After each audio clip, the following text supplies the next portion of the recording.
And we're back for another episode of Startup Hustle, a podcast for entrepreneurs by entrepreneurs. If you want to start, own, or build a business, then you're in the right place. We bring you the real truth about what it's like to take something from concept to launch. From growth, innovation, experience, failing, or winning big, we've got you covered. So let's get down to business with another episode of Startup Hustle, brought to you by Fullscale.io.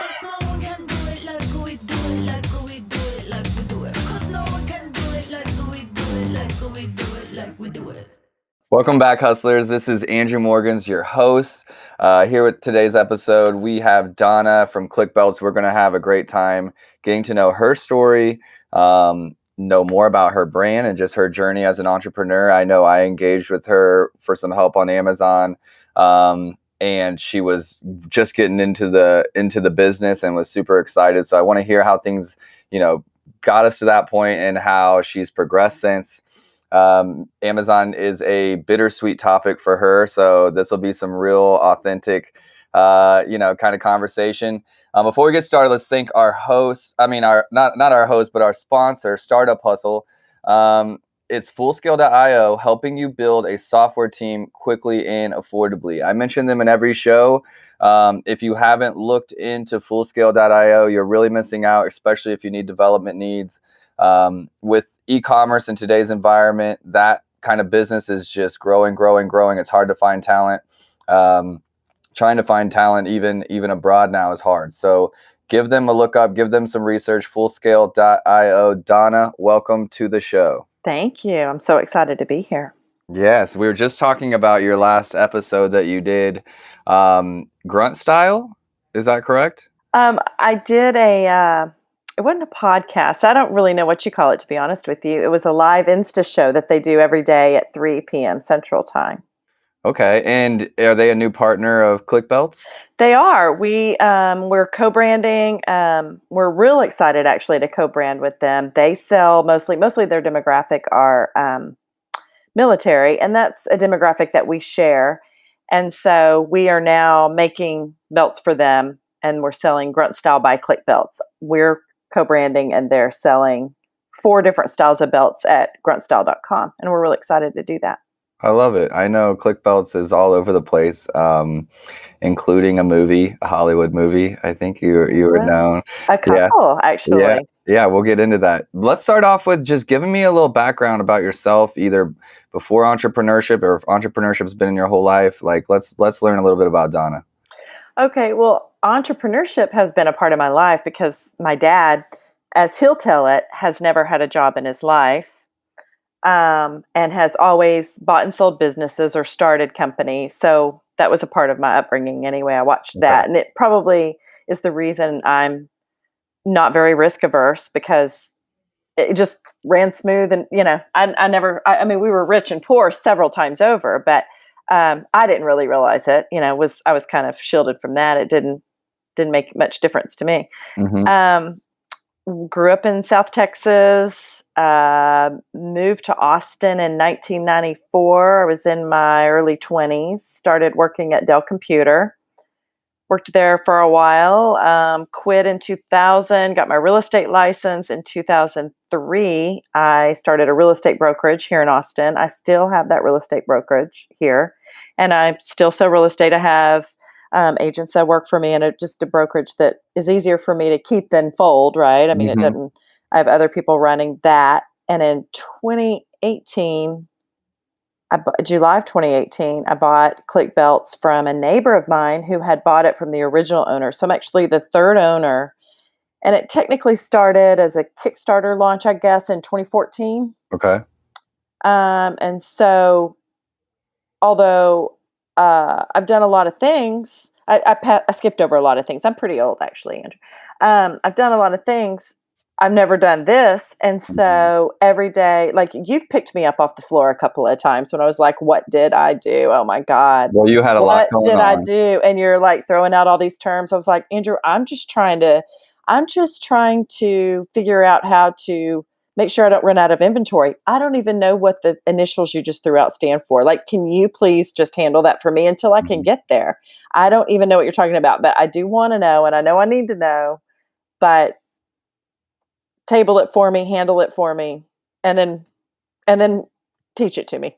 And in year 2, we have COVID, you I know? know. And I don't know how much of your business is like, traditional retail or not, but I know that that's just impacted. Well, it's made e-commerce sales grow in some ways, but it's impacted a lot of brands in regards to the retail shops and orders and things like that. How's Klik Belts been affected? Well, I don't sell retail. I'm 100% e-commerce. I have several different sales channels. As you know, clickbelts.com is my main sales channel. Amazon, and GovX, Grunt Style. We have lots of different partners but all of it is e-commerce. Got it. So I have no retail that it affected. And to be honest with you, I'm in the tactical space. So we thrived during COVID. I mean, I hate to, take advantage of a global pandemic, but I might not be as mad as other people are. Right. No, and we manage a lot of food brands, essentials, Mm. different kind of stuff like that, all the way down to like fishing supplies, kayaking, like you name it. There's been a ton of businesses that have benefited from the pandemic and just things going on. More of a focus on the outdoors, more on the focus on safety, more a focus on pets. There's a lot of industries that have seen a huge uptick. During this year. Yeah, and so we've had some partners like Austria Alpine stopped production for a while. Our leather partner who makes our leather belts for us stopped production for a while. So we saw some supply chain consequences of the pandemic. And we also had the opportunity when we had partners that were struggling for one reason or another to just be sure we supported them because we could. We Mhm. could pay invoices ahead of time, place orders for things we know we're going to sell eventually, things like that. So I saw a lot of small businesses doing that. Those that could did. Right. And I would say, we saw a little bit here at Marknology.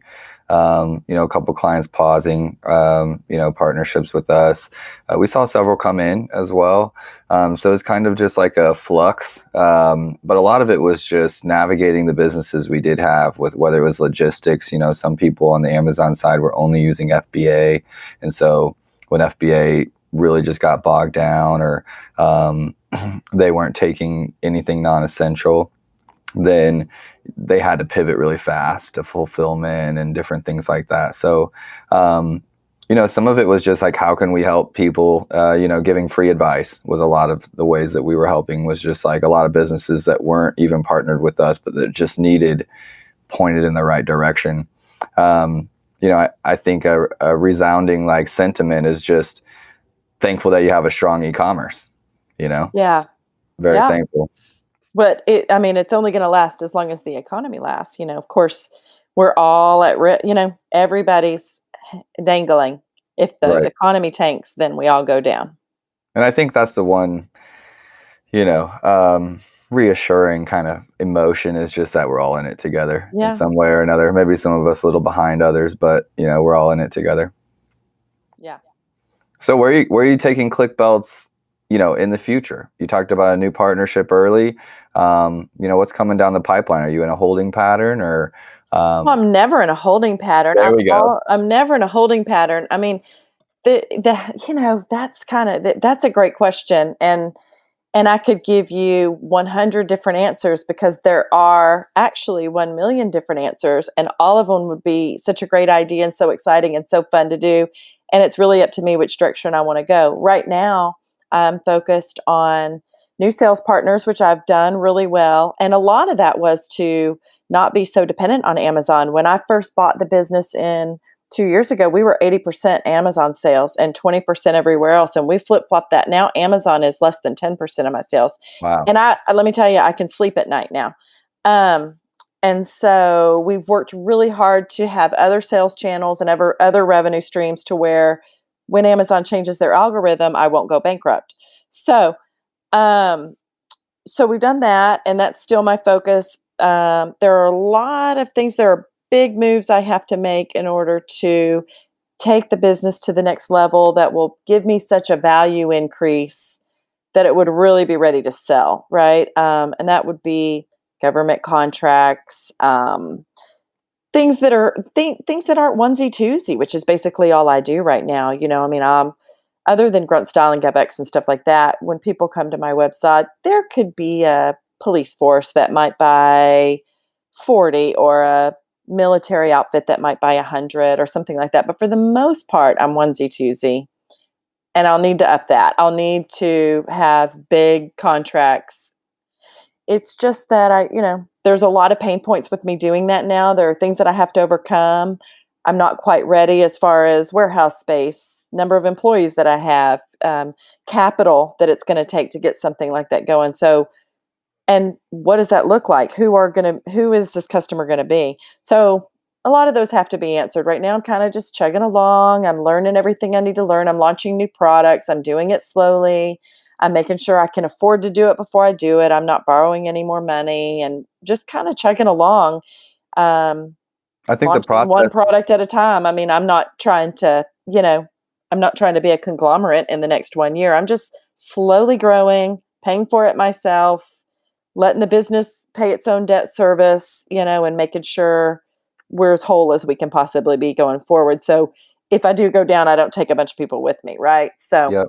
that's No, I think that's very honorable, and I respect it. And it's definitely a method or a way of doing business that Marknology and my businesses follow as well. As far as to this point, we haven't taken any investment or anything like that. And I want to be an investor. There's a part of me that wants to acquire businesses and fix them up and exit.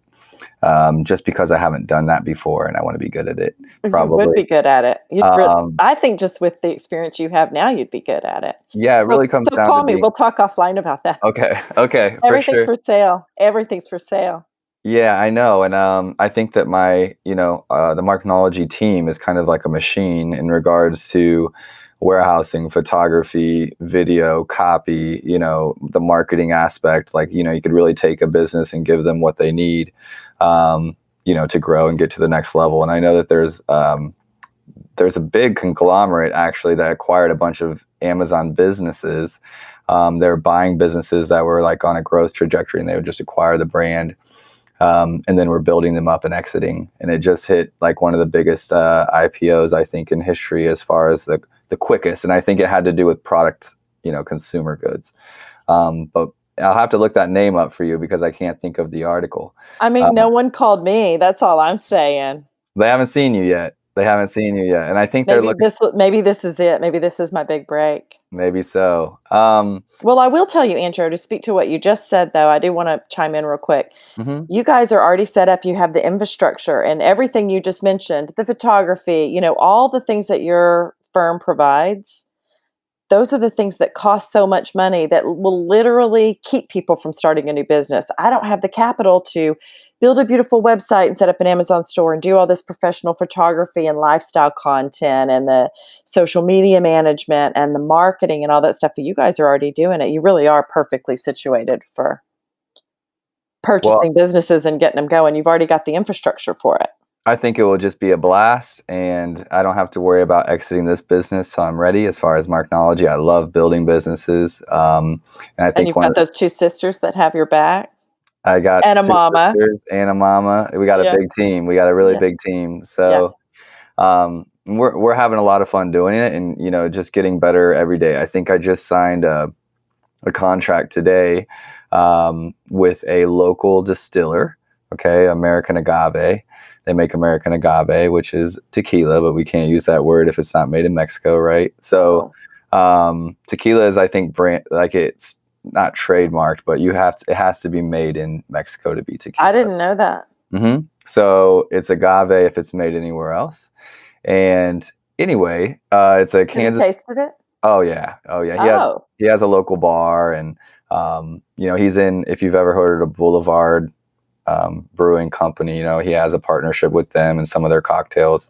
But I think we're going to try to take it to Europe and beyond, Amazon Europe and beyond, because they allow alcohol sales on that platform. So just love trailblazing, love finding new opportunities and new ways to grow businesses online. And I think that, taking alcohol to Amazon when it's just now becoming, several states are allowing it here, but it's not nationwide, is going to be a fun adventure. I can't wait to hear about it. Yes, you will have to get you on there. We were talking about, just growing it small. And I think one thing that's been resounding with me, not growing it small, but like learning what you need to learn, the onesie twosies, developing new product and the process, right? And I think that it's not just about arriving at the exit. We talk about businesses exiting, and I think everybody has to know where their exit is.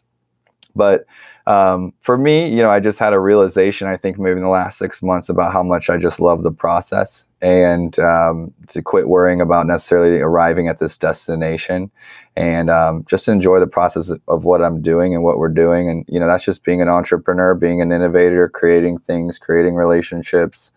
You've been in it since 2018. Have you fell in love with the process yet?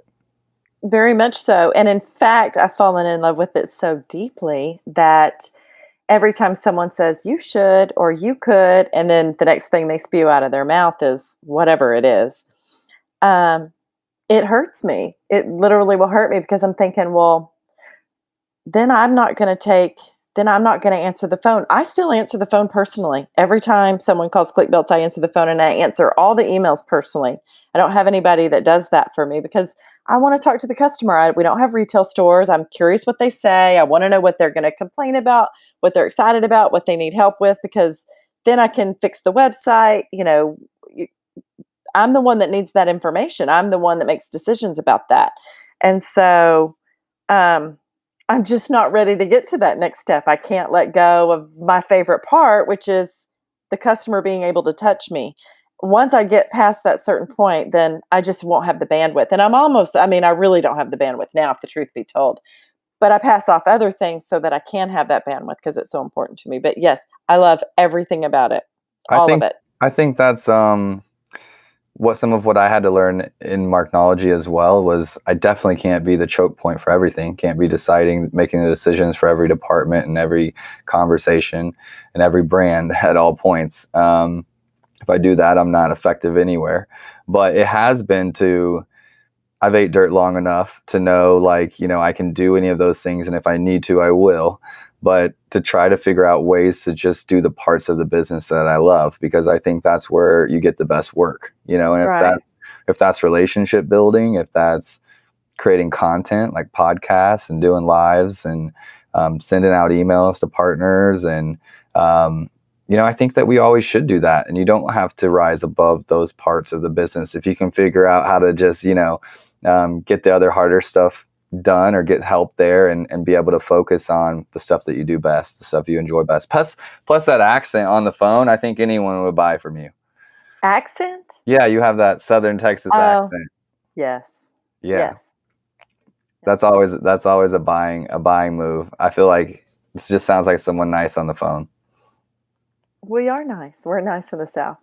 My cousin just moved to Austin. He's one of my best friends. Really? And yeah, his name's Tyler, and he's in software sales down there. So he moved. He probably moved a year ago. I keep forgetting you're in Austin. Next time I come in town, we're gonna have to. You come to Austin and you don't call me? I forget. I need a list of where people I wish live. I didn't know that. I know. You do. You do. You talked about launching a new product. Can you talk about that, or is it top secret? No, it's not top secret. This is actually a good story because this is just how it goes. Since I bought the business, from time to time, customers will call me and they'll go, or they'll see a social media post and they'll see the picture of it near a rifle or something. They'll go, "Oh, I thought that was a rifle sling, or will you launch a rifle sling or whatever?" And I thought, enough people ask that I need to launch a rifle sling. I mean, honestly, it's already kind of my workflow. It's nylon and sewing and whatever it is.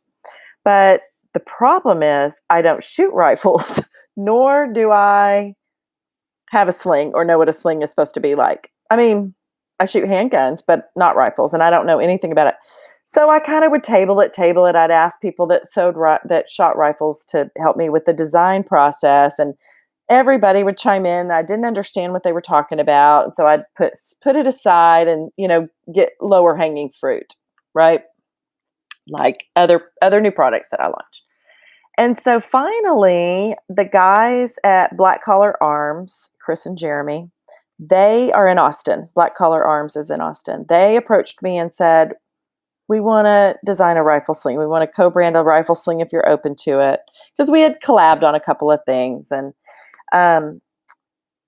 because we make really high-end rifles, and we want to include a sling with our high-end rifles that's different than everybody else's. We don't want to go buy some sling at Academy or whatever.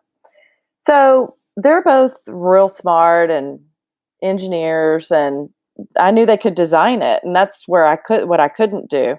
And so I ordered a whole bunch of different Cobra buckles, the little mini fashion buckles, all kinds of different things. And we sat in the warehouse and designed a bunch of stuff and tweaked it, had it sewn, ordered more stuff. This has gone on for over 6 months. And you think it's something so easy. This is just going to be nylon, 2 straps, 2 Cobra buckles. They're going to be modular. They're going to have the dongle hardware that stays on each rifle. So you have one sling and you just plug it into each different rifle. Everybody was excited about it. We sent it twice to social influencers. We said, you can't talk about it until July 4th, all that stuff. And then all those brand ambassadors and social influencers had feedback, right? And a lot of it was the same feedback. And I thought, I'm not launching this on July 4th. It's not ready. What they're saying is very valid. That's why I sent it to them, and so we tweaked and we're still tweaking, actually. We just made a final design change. Well, I say final. I've said final a few times.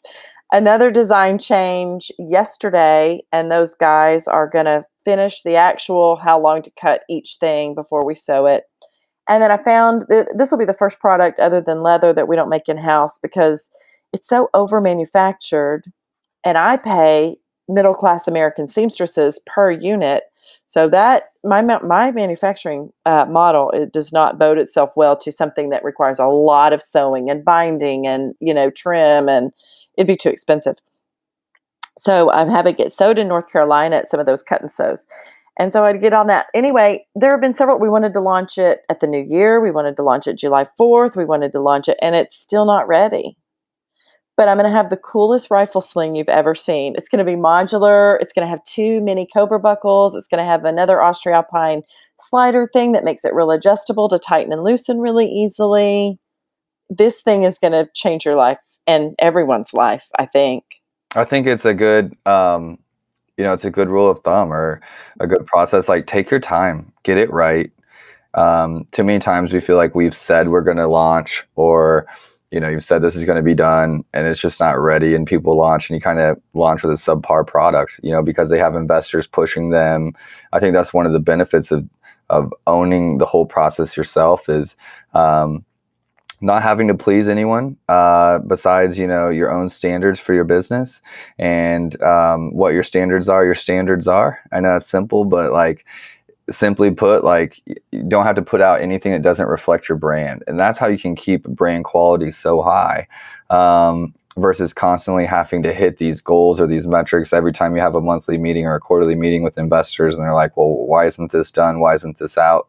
As someone that works with brands that have all different types of models and owners and investors, and I can just see the differences between them. And I think that, like, as far as Amazon goes, when people are like, can you sell this product on Amazon or this or that? I'm like, if the product reviews well, that's almost always what I start with, because I'm like, if you have a price point that can compete and the product will review well, we've got a product that's going to win on Amazon. You can't fight with bad reviews. So, and then also you're talking about influencers. Like, how big is our social influencers and ambassadors a part of your program for anyone listening? Huge, very huge. And when you first start out, that part is real difficult because for a while, no one gives a shit about you. And then you kind of cross a threshold where they're all just, you're spending an hour of your day fielding these calls. I have a marketing team that handles that for me, that handles my brand ambassadors and affiliate program for me. And then lo and behold, you get to a point where all of a sudden you don't have to pay for every single lifestyle photo that comes in, every single social media content that you've got to put out. That stuff just starts coming to you from these brand ambassadors and social influencers and customers, and people are excited about it and they want to do it. But the previous owner of Klik Belts is named Dale. Dale is my neighbor and a good friend of mine. His wife Susan's one of my good friends, and that's who I bought the business from. And that's a long story that no one gives a shit about. But anyway,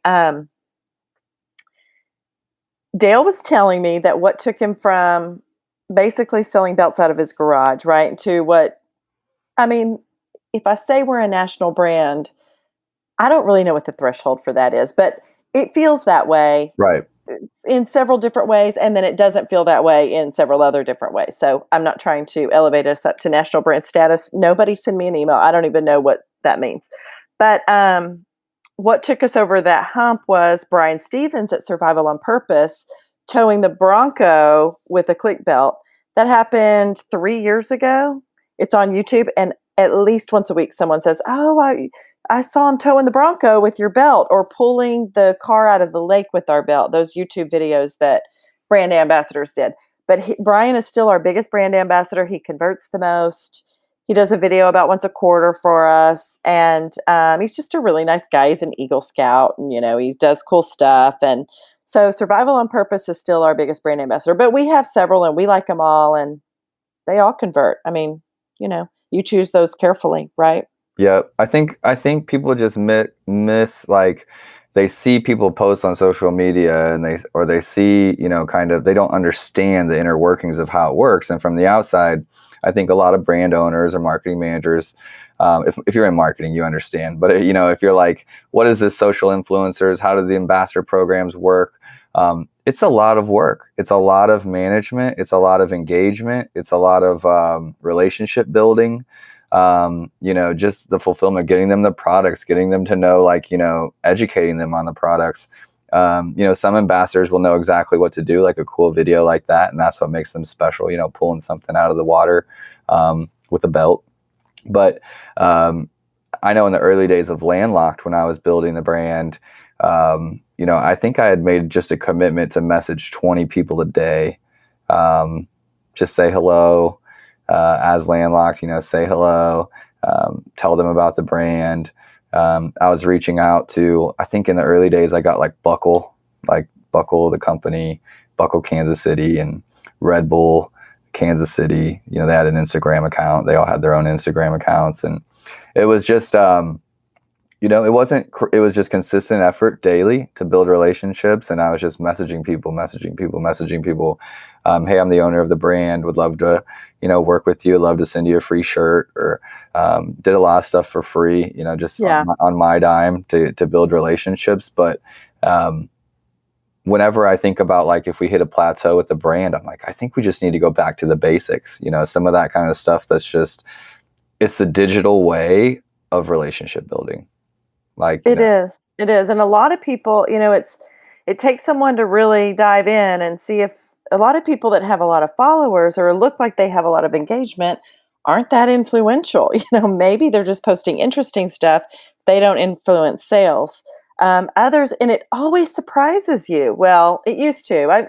I maybe understand the algorithm a little bit more now, but Brian Stevens isn't sexy, Brian, you are, I think you're sexy, but in a classic sense, he's not any of those things, and his videos are homemade, and there's no huge production value. It's never that. It's that if you're doing content or something like that, then those things matter, but they don't matter for a brand ambassador. They don't matter for a social influencer. People want to see real people.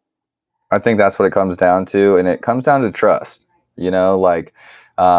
people can like something or it's interesting. I think there's educational content, but if you've been doing something for a long time, you do it authentically, you build trust. And when you build trust, then you can, influence people's decisions or buying behavior. And, I learned some of that stuff. I wouldn't say the hard way, but I just wasn't a believer until I was on the partnering side of a brand that was using influencers in a big way. And I think one of my biggest ones was they paid $10,000 for a YouTuber to open their product on his YouTube channel.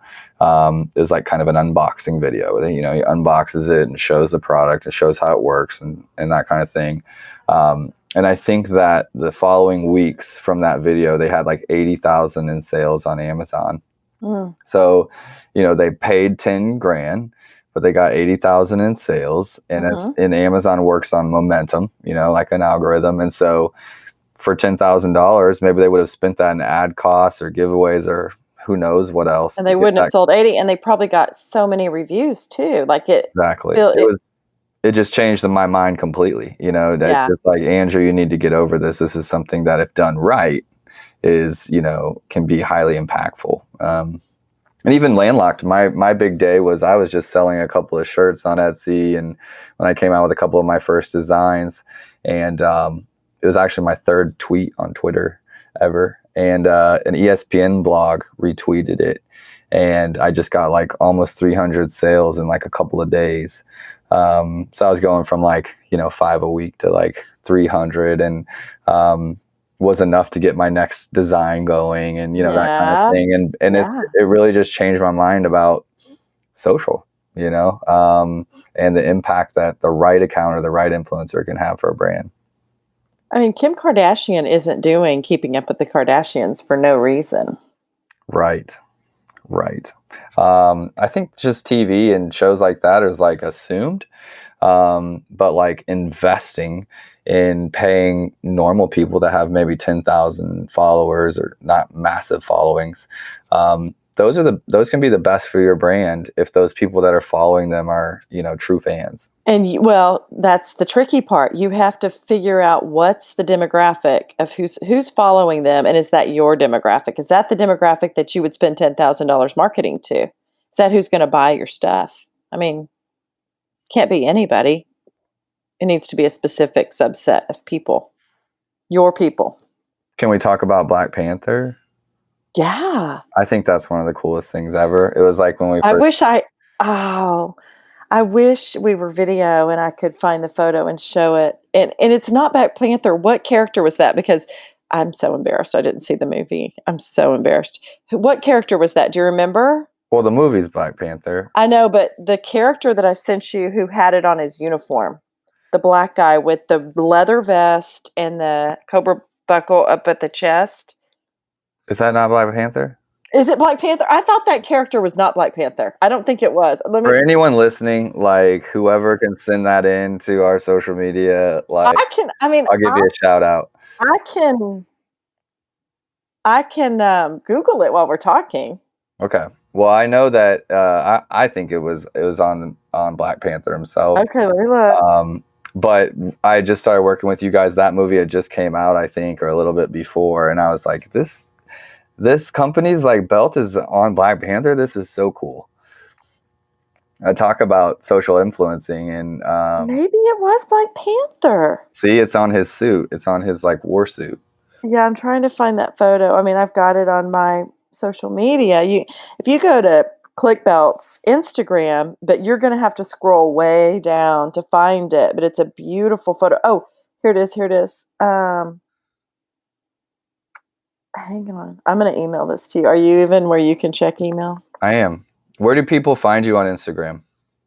Klik Belts, and that's KlikBelts. Okay, and I think that we could do a service to any of the listeners. We haven't really talked about. We've talked about your demographic being, military type, and but what is Klik Belts and who does it service? So mainly my customer demographic is anyone that wears pants. In fact, our slogan is, "Do you wear pants?" Because if you do, I've got something for you. But largely, like if you're gonna get the bulk subset of our demographic, it would be tactical, concealed carry, police, military, that sort of thing.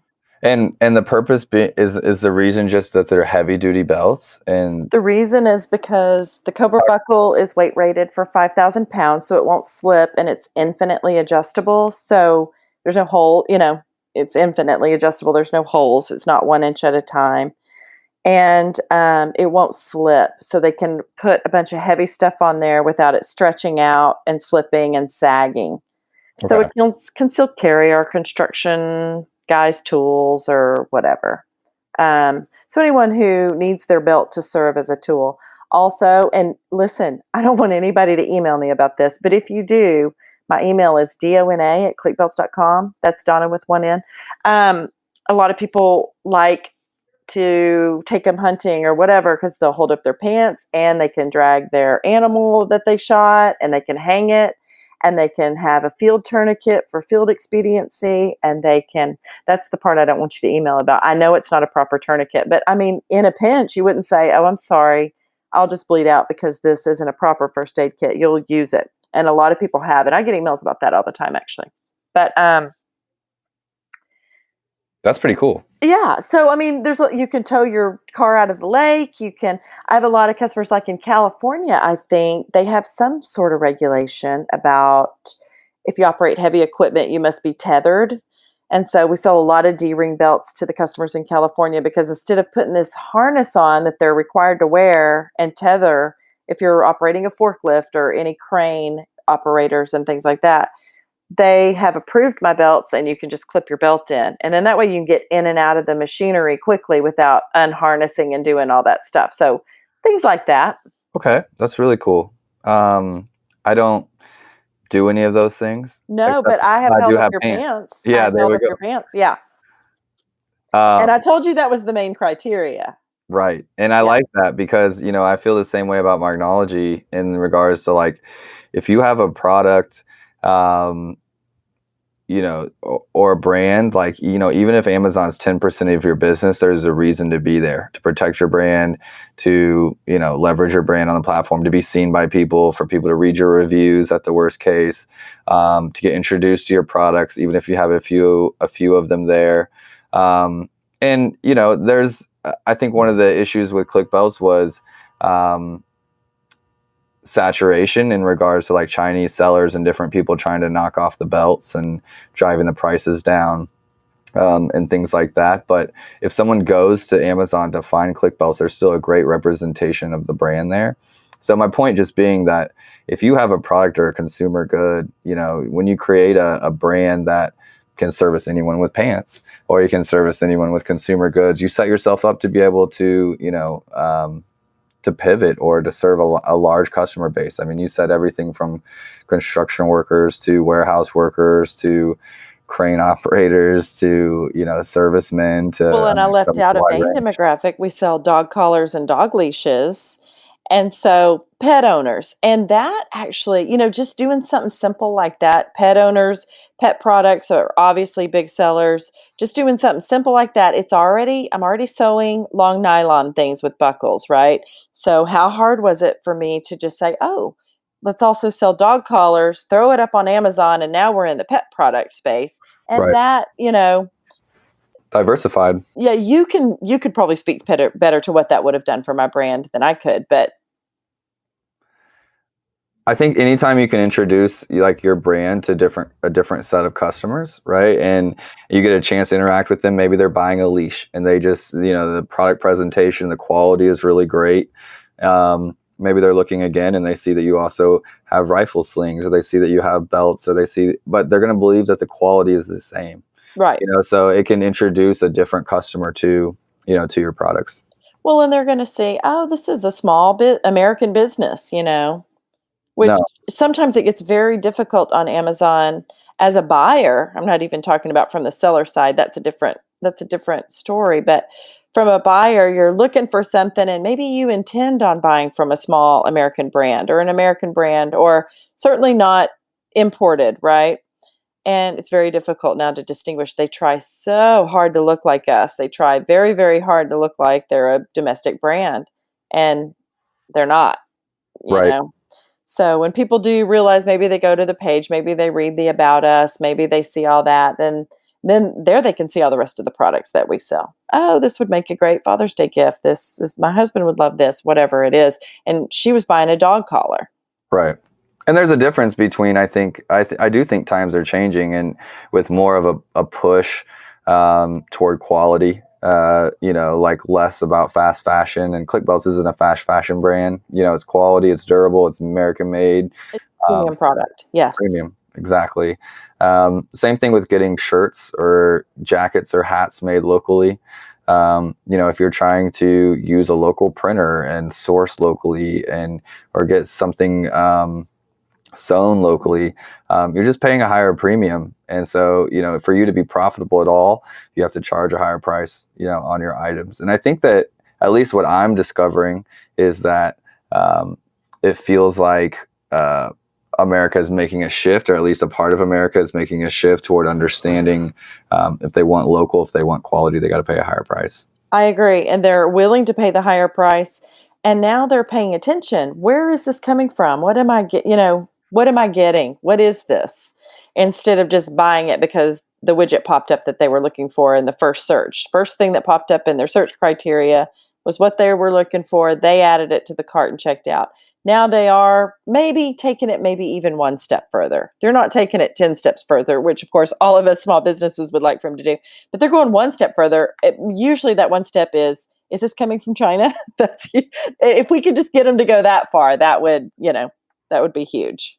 Yeah, I have something I definitely need to talk to you about offline, but we'll talk about it here just for a minute. I'm trying to develop a product, and it's my first time doing one from the design phase. I'm like actually reverse engineering a couple other products to kind of see how they're made. I've bought samples. I'm kind of taking them apart. I do that. And being like, how can I make this better? I have an idea. It involves leather. It involves sewing. It involves buckles. So you see where I'm at. And I feel like, I just feel like, it's something in a completely different direction, but I think I'm going to put the Landlocked brand on it. It just makes a lot of sense. So maybe it's worth a conversation. I'd love to get, for me in my product development, at least with Amazon products, I've done a lot of stuff with leather in India, and in China with some glass products I made. I got some glass products made. And then Landlocked has been all local. But so I've never created a product from like the design phase all the way through, all here in the US. So it'd be something that I could very much use your opinion about. I don't want to share my idea here because no. Oh my gosh. Listen, you'll find out when you find out. There'll be a big announcement. You stay tuned. You follow Andrew for more information on that. Yeah, maybe we can collab on this one and you can just help me get it done. But I can at least tell you where I've stumbled on stuff like that and let you skip those steps. But that's the fun part. The designing part is the fun part. So cool. I'm excited about this one. I think, it's an idea I've sat on for like 6 months. So it feels like, when you still think it's a good idea, I have these like bursts of like, oh, I have all these ideas, and the ones that stay, I feel like are the ones that is like a gut thing. Yeah. It means you're giving birth to it. I thought it's a good idea for 6 months, or something. So, I'm so excited.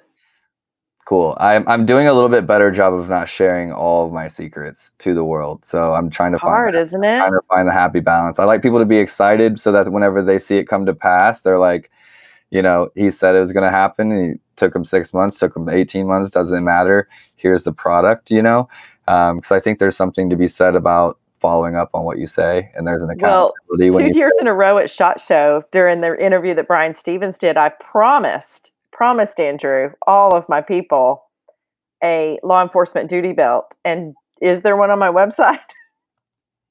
No. This has had more pain points than I thought. I will tell you that I tried and tried. If it's not going to be what I need it to be or what I want it to be or what they want it to be, I'm not going to do it. And I just was flying too close to the sun.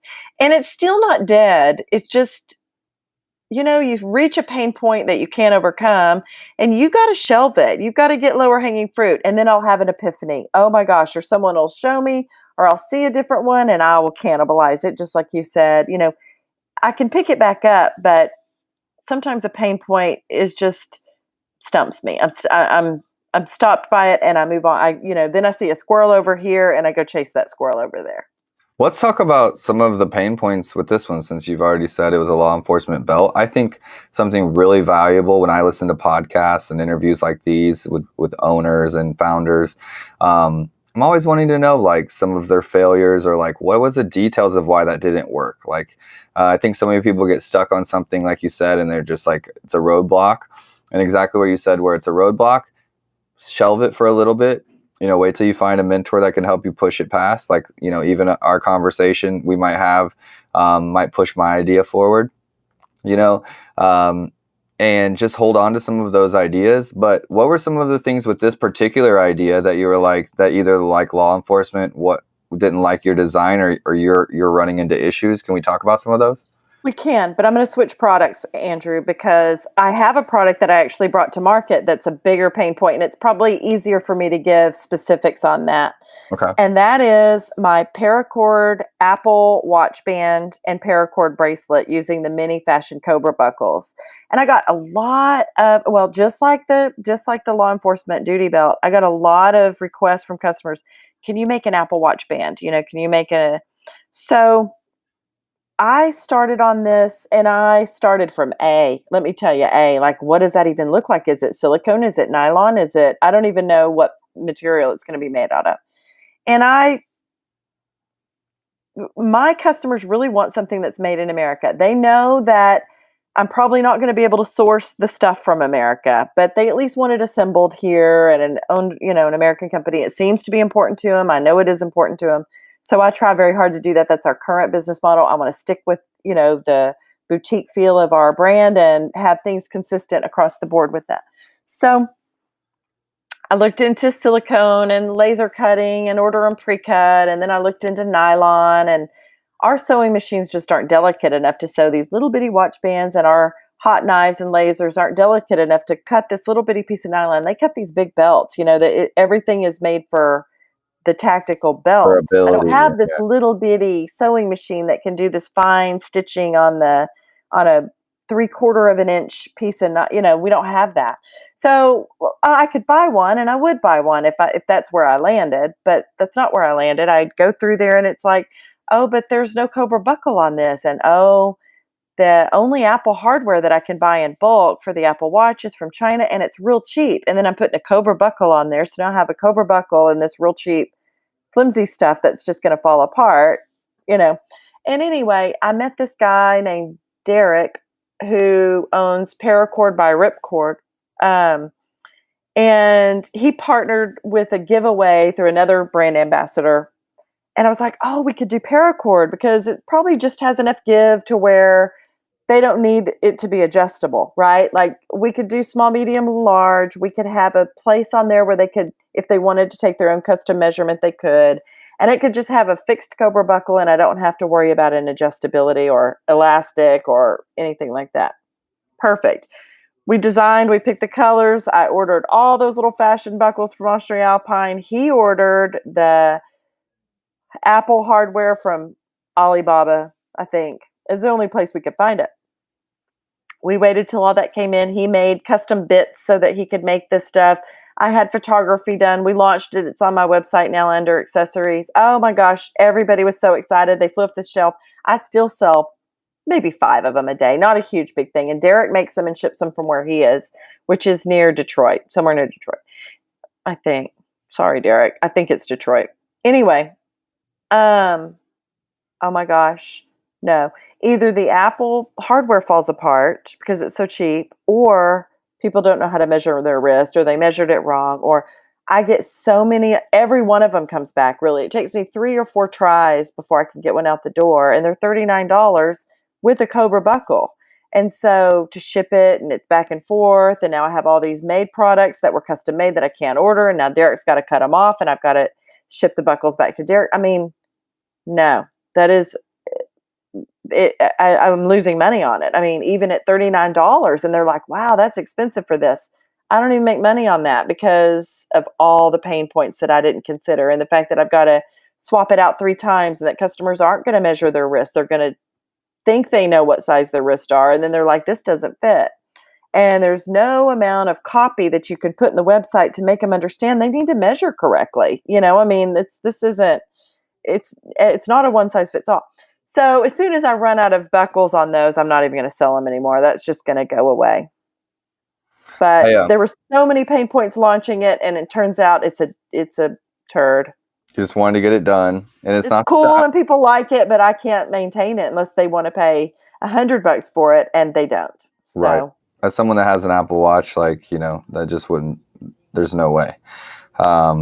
You'd spend $100 on the band, unless it could repel you from buildings, probably. It's Paracord. Wow. It can actually repel you from buildings. I ate my words. Mention it, Andrew. Well, if it can repel me from buildings, so 99, I should maybe raise the price to 99 and keep. Here's the thing: the Paracord can and the Cobra buckle can, but boy, please don't hang by that piece of Apple hardware that connects it to the watch, because I mean that I don't even think that can get you through a mowing the lawn session. That's the problem. We had an idea, made me think of an idea that we kind of failed on. We didn't really fail. I wanted to make, Landlock's been trying to make this move into more men's fashion. And I wanted to make these colored. Did you say fat men's fashion? No, men's fashion. Okay, because you said fat men's fashion. No. Opposite almost. In that And just as a caveat, we make custom sizes at klikbelts.com. Any size you want. Oh, I like that. Mm-hmm. Okay. Well, Landlocked has been trying to make a move into men's fashion. More so just we want to do these dress shirts. And our story, and that I grew up in Africa till I was 16 and different things like that. And we have friends back in Africa. We have, my sister Veronica is the COO here, has worked with women's refugee groups in Tampa, Florida, before she moved here. So just some connections, and she was very instrumental in getting a women's program set up there in Tampa for young girls to, get dresses and clothes for school and things like that, as well as set up some irrigation for their farming. And so we just had these relationships from either growing up or Tampa with the African community. And we had these ideas for these men's shirts, a lot of and I think there's even some brands doing it now. So this is a little bit older idea, but it was more of these fitted African garments, and it would be almost like a Volcom or a Ruka shirt that's just slim fit, short sleeve button up, but with the fun colors of Africa, the fun fabric colors. And we were gonna partner with these refugee kind of organizations that employ women to sew and do things that they did back home, to kind of work with us, to employ them to make the shirts for us, and it'd be this super cool tie back home. Now, mind you, we're white. We're from we grew up in Africa, but understanding that we're not trying to just take advantage of this culture and selling their kind of stuff, right, and getting it made. So it's very important that missionary work in a different way, really. Right. And that's just what our brand is about, if you follow Landlocked. And a big part of that, though, was if we were going to use these African patterns and kind of this tribal, ritualistic type of dress garments for our men's shirts, that it needed to incorporate working with the African community to kind of create them. And when I started researching, and you're talking about these standards that you have to keep, and you're just look, if they don't hit these things, it's not a good idea. And the first one was that I realized that all of those fabrics that look like African traditional wear don't come from Africa. They actually come from somewhere in Europe, I think Sweden or something. And so all those colorful patterns and everything. So I was a little disappointed, number one, that they were coming from Europe and then sold to Africa, and that's just the fabrics they like. But I was okay, well, even if you can't get them from Africa because they're not even made there, then that's okay. It's not I'm cheaping out on that, there, right? Yeah. And they were going to be sewed by refugees or immigrants, African immigrants here that are trying to get assimilated into our society. And so they used to sew back in Africa, and they'd be sewing here. So then we took we took 2 trips to Tampa to meet with the head of that organization and kind of talk to them and kind of show them some of our patterns that we were working with. And it just kind of flopped in that it was a little bit above their technical abilities to sew at that level. Like, nice tailored. a nice tailored men's shirt. And so, everything from where we were sourcing, like we were losing the story of the product. Yeah. Right. And so Mhm. it was one thing for me to envision it, but the fabric not coming from Africa, it not being sewn, or not having this like tie-in to give back to the community with which it was coming from, we lost that too. And so we just decided, even though we could have got it done and produced these things, we were missing like kind of the why. And so, we shot that project down. And then the colorfulness of it makes no sense anymore. Exactly. Now it's a fashion brand having nothing to do with. Right. It's our tie to Africa, and that's it. Yeah. And it just wasn't the same as what we envisioned. And so because it had gone so far off course, Yeah. or kind of it didn't hit these standards, and some people could see those as failures or, trouble. But for us, it was just, this isn't aligned with our brand and, our authenticity as a brand and our standards. And so we're going to kill this project. And that's what you need to know, when to cut bait. I mean, you don't get so emotionally attached to something that you just force it to happen when you know that wasn't what you wanted. Yep, I agree. Just cut I bait. Okay, I'm not spending one more dollar on this because it's not going to ever be what I want. It's not agree. going to be. I think people miss the ball on that. And to anyone listening that's like, trying to create those standards for your own brand, I would just say that, if it's not aligned with what you want in the long run, or if someone was to like pick apart that project or that idea and, just really look at it, you'd be like, hey, is this a direct reflection of what I want my brand to be and the quality? Get out as soon as you can. Yeah, if you think it's meh, think about what everybody else is going to think about it. I mean, agreed. I tell my partner in the real estate side of things, our Airbnb business here in Kansas City, I tell him every single time we design one and we're doing, the decorating and, the fixtures and everything, because that's kind of our, that's when I get involved, when the house is coming together. And, kind of designing it is, would you want to live here? Would you want to stay in this Airbnb? Would you want to live here? And maybe not live there permanently, but would you want to stay here for a week in an Airbnb or something like that? And if it's not to those standards, it's not done. Right. And I think that's how we've had a successful business is, everything that we're creating or that we're specifically for homes, but if someone's sleeping there or their family's there or they're trying to get work there, going through maybe an emotional time, like you want this to feel like home, you want this to feel like somewhere that you would stay. Right. Yeah. So I think that's at least our standard. Would you wear this? You see, I got landlocked on right now. I know anyone can't see us today. But if you're not going to wear your brand, if you're not going to represent your products, like, how can you expect anyone else to? And that's, if you don't have a standard yet for your business and you're thinking about a business or you've got one, you're kind of creating these things, like that's a good place to start, is just start with, would this be acceptable for me? Mm-hmm.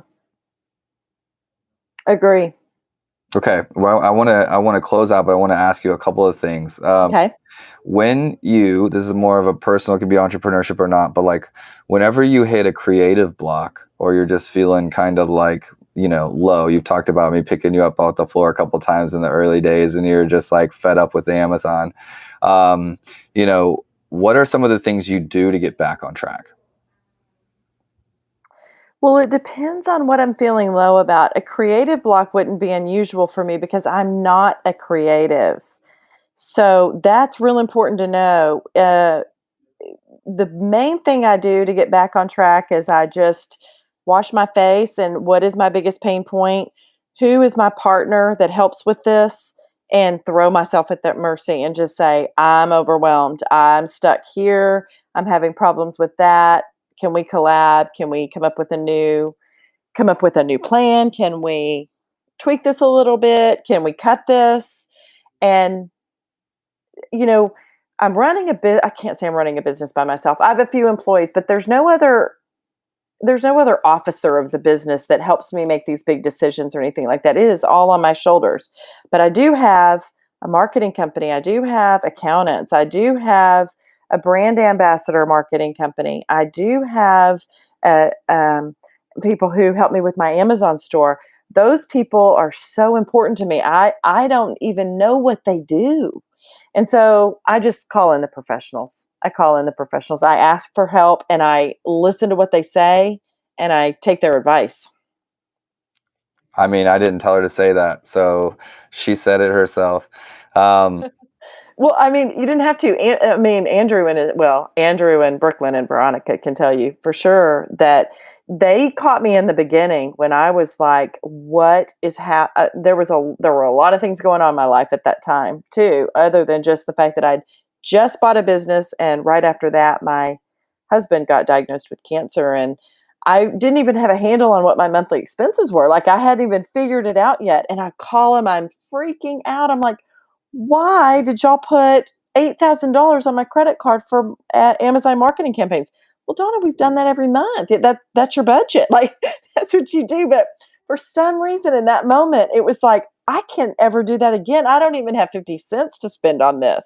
My husband has cancer. Like we can't be spending money like this. But of course, if you don't, you're not going to sell anything on Amazon. And they did a good job. I mean, all three of them talked me off the ledge, and your partners will do that for you. If they don't, you don't have the right partners. Agreed. Agreed. What do you think is your magic sauce as far as what makes Donna good at business or like your entrepreneur I don't want to call it kryptonite, almost the opposite of kryptonite. Let's call it superpower.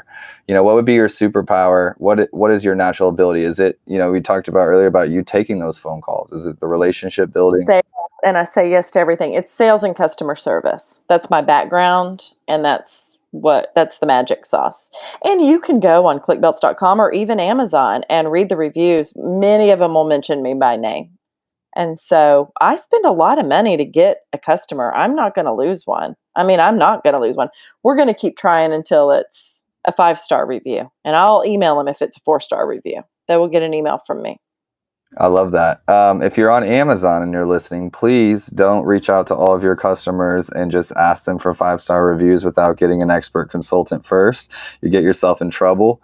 But no, I do think that's what it takes. That was an expert consultant. It just wasn't you. Just caveat. I didn't do that. I didn't even know it was happening. No, you just get yourself in trouble. Amazon is just so. Auto emails are not your friend. Yes. Well, the history there for anyone listening to the Amazon review problem is like probably a couple years ago, Amazon, there was an article leaked, or not leaked, but an article released on in the New York Times or something like that. And it was about Amazon not being trusted when Bezos has spent his entire career on Amazon getting customer trust, 2-day shipping and all that kind of stuff and reviews. And the article was saying that these reviews were bought by firms in India and China, and that people, brands that have a big enough budget are just giving away product for free in order to get 5-star reviews, and just this whole investigation on reviews on Amazon. And Amazon just came down hard on that, to clean it up, essentially. They were removing hundreds of thousands of reviews at this time, and they bring in outside firms. They advise the NSA as far as like IP tracking and, knowing whose customers are and things like that. And so Amazon, when these review thing, we've kind of been, they're judging it according to the worst of us, essentially, or whatever you want to call that. But Amazon's just come down so hard if they think that anyone is manipulating reviews, that it becomes almost possible to just do your job. And it's like an automated robot kind of saying, if someone in your family, if someone in your same network, if someone at the same coffee shop as you, on the same IP or the same network is reviewing on your account, or you're like offering to give someone a full refund in exchange for a good review or send them free product, that was what kind of like black hat hackers were doing, to gain momentum on Amazon. And so Amazon is just an absolute hard line on all things reviews. And Donna was specifically talking about just getting her wrist slapped as far as sending out automated messages to customers that were buying. Well, what we had set up auto emails, the previous owner did, and it was based on if you gave me as a seller a 5-star review, then there was a auto email generated asking for you to give the product a 5-star review. And I didn't know that it was up there. Like, this had been set up a long time ago. People don't review sellers that often.